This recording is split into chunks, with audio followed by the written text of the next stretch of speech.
Welcome to my channel. Today, I'm going to tell you a chilling story that's all too real.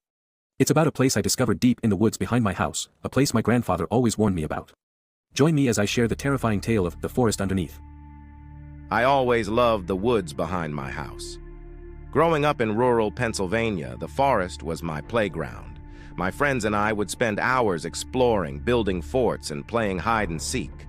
But there was one area we never went to, a patch of dense trees about a mile in.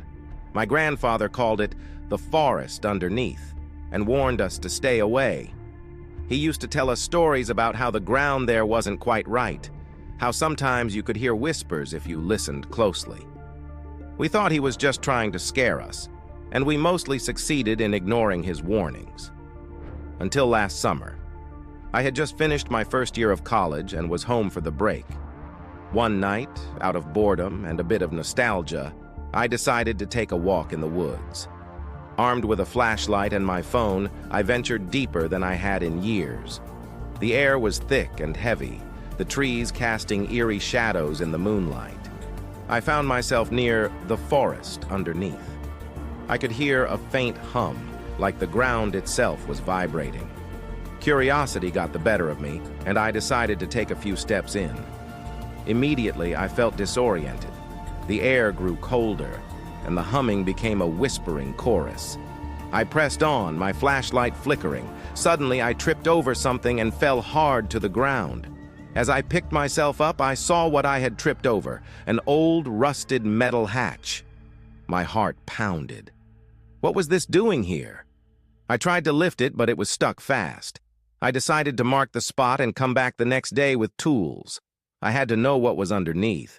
The next morning, armed with a crowbar and a couple of friends who thought this was just another one of my crazy adventures, we returned to the hatch. It took all three of us, but we finally managed to pry it open. A musty, damp smell wafted up from the darkness below. A ladder descended into the blackness. I went first, feeling a mix of excitement and fear. The ladder led to a tunnel, old and covered in roots. The walls seemed to pulse, almost like they were alive. We followed the tunnel for what felt like miles, the whispers growing louder. Finally, we entered a large cavern. My flashlight illuminated the space, revealing a shocking sight. Old, decaying furniture, toys, and photographs scattered everywhere. It was like someone had tried to make a home down here. Then we saw them, figures moving in the shadows. My friends and I froze.